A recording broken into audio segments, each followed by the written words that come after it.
Job chapter 1. Si Job na matuwid. May isang lalaki sa lupain ng Uz na Job ang pangalan. Mabuti at honest siya, may takot sa Diyos at umiiwas sa masama.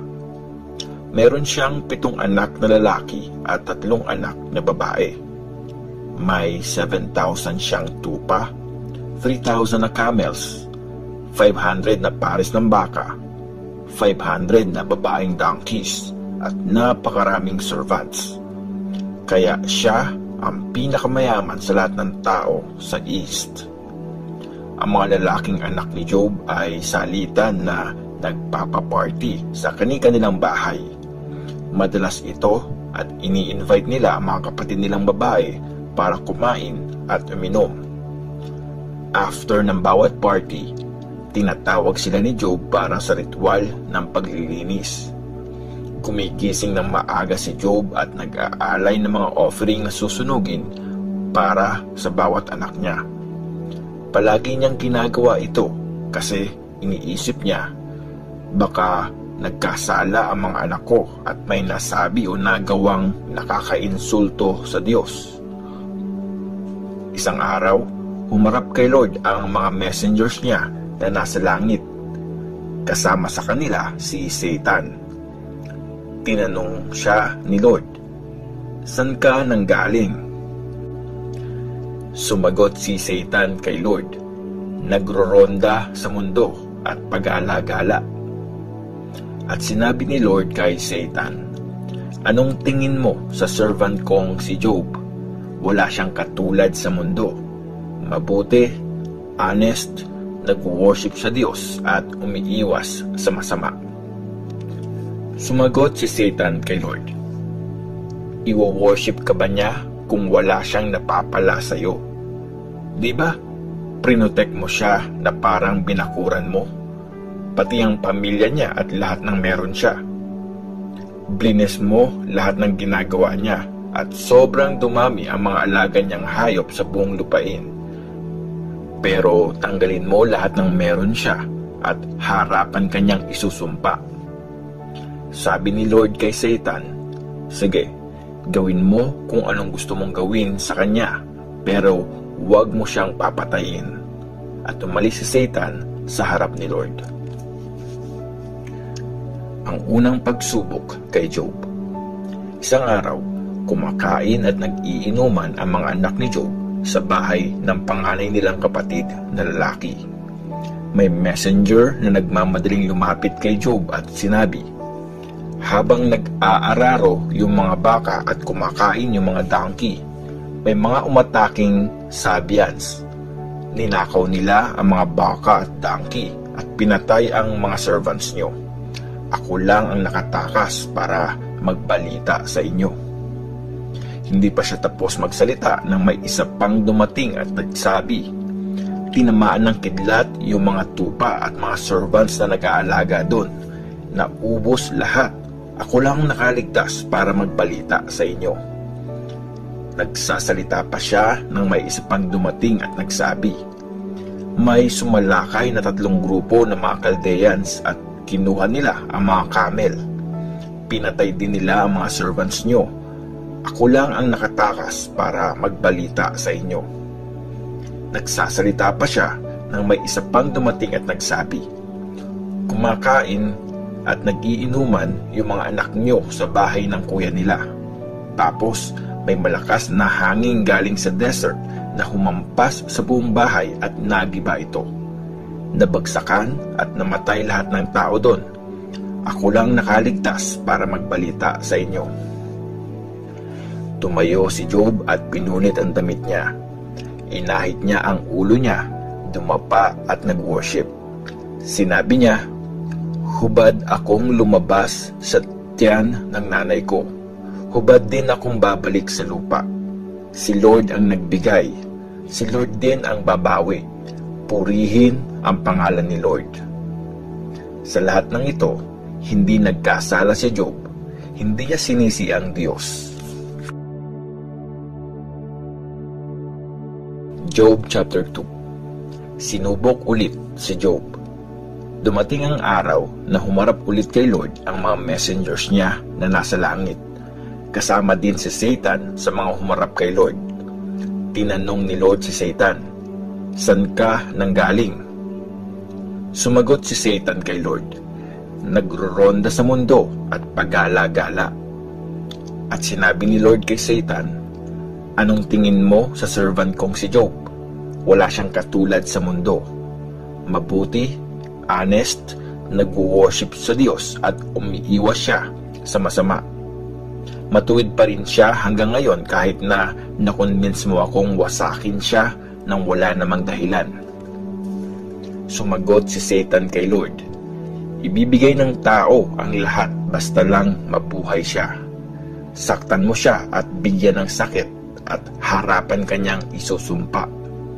Sabi ni Lord kay Satan, "O sige, gawin mo kung anong gusto mong gawin sa kanya. Huwag mo lang siyang papatayin."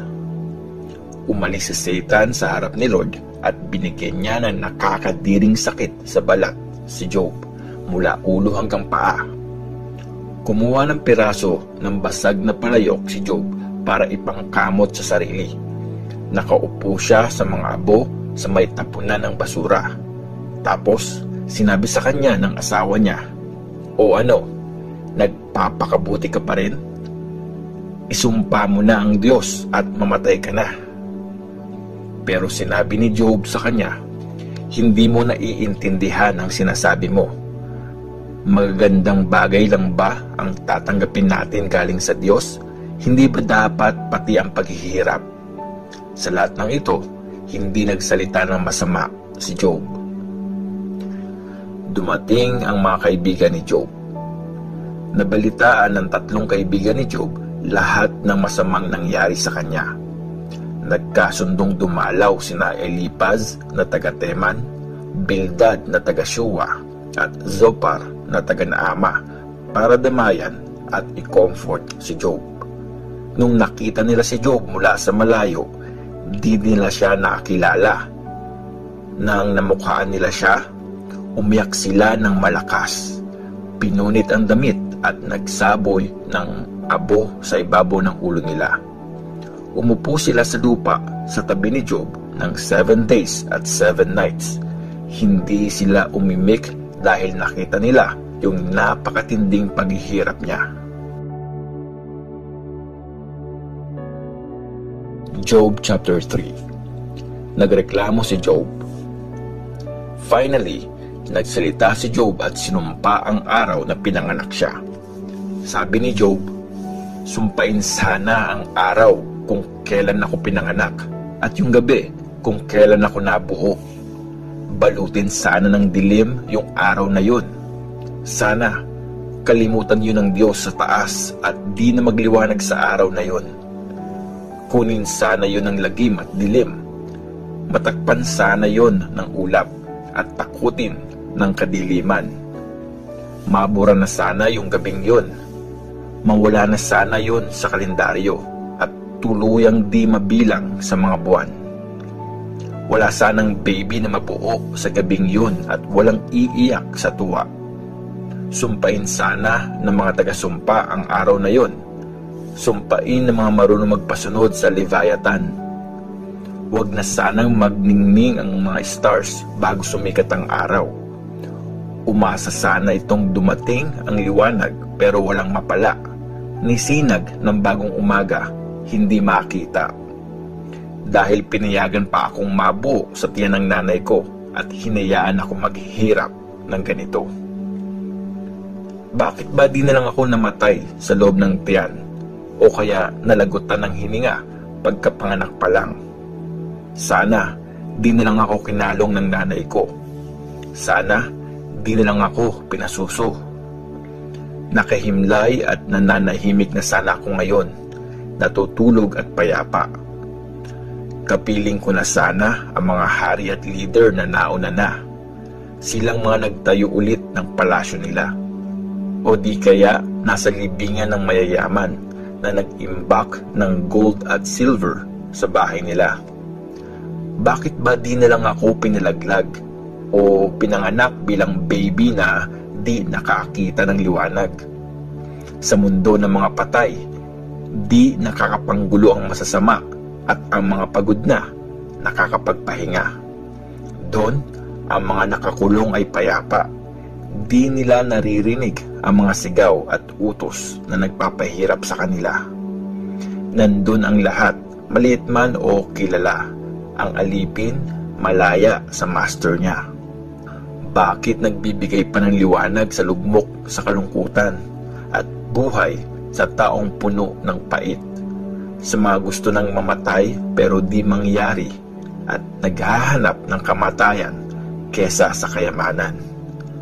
Matutuwa lang sila at mapupuno ng saya pag nasa hukay na. Bakit nagbibigay liwanag pa sa mga taong di naman nakikita ang daan? Sa mga taong pinakura ng Diyos ang lalakaran. Buntong hininga ang lagi kong pagkain at atungal na lang ang aking inumin. Nangyari sa akin ang kinakatakutan ko. Dumating ang mga di ko gusto. Di ako mapalagay o matahimik. Walang pahinga. Laging maligalig. Job chapter 4. Ang unang sagutan. Sumagot si Eliphaz na taga-Teman, pag may sinabi ba ako sa iyo, magagalit ka? Kaya lang, di ko na mapigilan. Alam namin, marami kang naturuan. Yung mga mahihina, iyong natulungan. Mga salita mo ang umalalay sa mga nadadapa. Pinalakas ang mga tuhod na mahina. Pero ngayong ikaw ang nakaka-experience nito, wala kang pasensya. Ikaw ang nahihirapan, di mo kinakaya. Di ba? Wino-worship mo ang Diyos, kaya ka kumpiyansa. At sa matuwid mong pamumuhay, dun ka nakaasa. Isipin mong mabuti, walang inosente na ipapahamak o matuwid na mawawasak. Sa experience ko, yung mga naghahasik ng lagim, sila rin ang nagtatanim ng kasamaan na kanilang aanihin. Hinipan sila ng Diyos at namatay sila. Winasak sila na matinding galit niya. Yung ungol nila parang layon, tinig na mabangis, pati pangil ng batang layon na wasak ng labis. Namatay sa gutom ang layon na malakas, wala na siyang mahuling pagkain, at mga anak ng babaeng layon nagkahiwa-hiwalay na rin. May balitang patagong nakarating sa akin. Halos di ko marinig sa sobrang hina. Bangungot na gumugulo sa gabi sa oras na ang tao ay dapat nahihimbing. Kinabahan ako at nanginig. Nangatog lahat ng buto ko. May hanging dumaan sa mukha ko. Tumindig ang aking balahibo. May nakikita akong nakatayo doon, pero di ko yun mamukhaan. Inaaninag ko at tinititigan nang may narinig akong boses na bumasag sa katahimikan. Pwede bang maging matuwid ang isang tao sa harap ng Diyos? O malinis sa harap ng Creator niya? Kahit sa mga servants niya sa langit, wala siyang tiwala. Sa mga angels, may maling nakikita. Paano pa kaya yung ordinaryong tao? Mga taong mula sa lupa na madaling durugin gaya ng gamo-gamo. Nabubuhay siya sa umaga, pagdating ng gabi, nawawala na. Wala man lang nakapansin na patay na pala sila. Lahat ng meron sila, kukunin ng iba, at namatay sila nang wala pa ding karunungan.